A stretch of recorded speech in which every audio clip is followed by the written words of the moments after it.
Leadership is an important element of many different aspects in life, including managing a business or branch of a company, social groups or projects, sports or extracurricular groups or teams, maintaining relationships, and the overall leading of everyday events and activities. Even though all of these leadership aspects all circulate over different objectives, the concept of leadership remains the same. Leadership revolves around the ability to initiate action, motivate your associates and teammates, provide guidance and support, help build confidence, maintain morale, and keep a productive and working environment, as well as the ability to coordinate and organize effectively. Democratic leadership is an effective way to use an organizational and managerial style of leadership. This specific style of leadership is meant to be able to distribute different responsibilities to groups and empower these groups with their own choices and decision making. It gives the subordinates the opportunity to create and innovate their own ways of problem solving and critical thinking. The point of a leader handing out responsibility to his or her peers is to give them a chance and opportunity to partake in decisions that will affect the group as a whole and help them have accountability of one another. The empowering part of democratic leading is dependent on both leader and associates.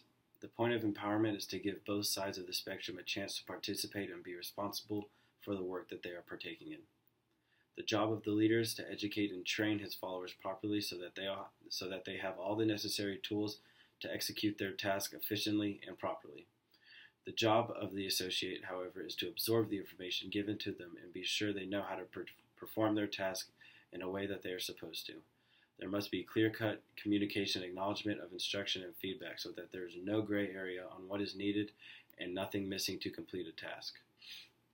Empowering can also be linked to the leader providing guidance and helping his or her team when they need it, as well as motivating them when times get tough or even when success is on a high.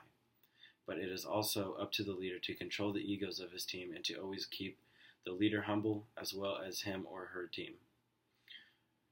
Responsibility is a big part of the connection between leader and associate. In order for there to be a clear and respectful working environment, both sides must be able to maintain high levels of responsibility so that trust can be founded and therefore result in a more productive and high morale working environment. Another significant factor of the distribution of responsibility is to give everyone on the team or organization to be able to participate and give input into the group as well as the decisions that are being made within the group. Decision making is another key element when it comes to democratic leadership. When groups come together to make choices for an organization or just the group in general, there must be agreements within a group.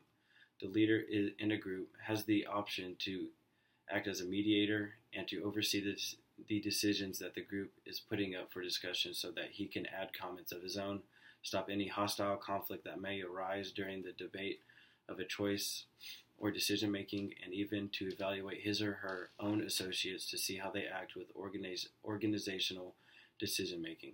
Also, in order for there to be a drive to execute projects and game plans, it is the responsibility of leaders to initiate action and strive for success. However, even though democratic leadership can be an effective style of leadership, it also has its cons that can, in some cases, cause problems within an organization. For example, even though a leader who practices his style does believe in the distribution of responsibility, in the end, the leader also has the final say in what happens. Now, even though this might sound like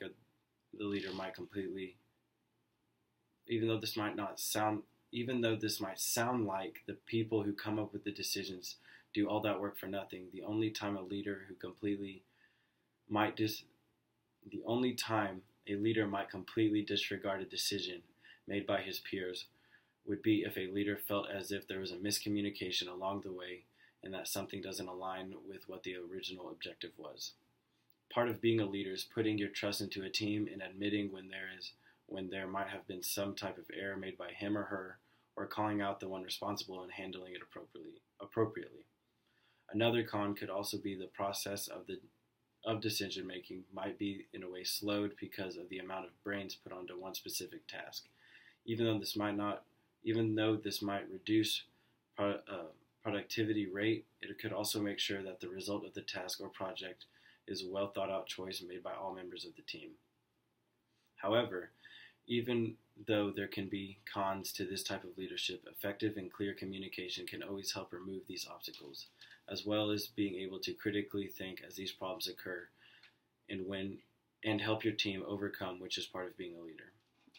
Finally, leadership is never an easy role to keep up, but leadership is very valuable in an organization or team and determines how well an organization can produce work and results, and how dependable they are to take a group of people and turn them into a well-mended team of high morale, healthy confidence, strong responsibility, provide support to his team in an uplifting manner, initiate action, and most importantly, motivate their team to be the best they can be. Without leadership, there would be no organization in most cases, and people's egos would keep them from completing their jobs.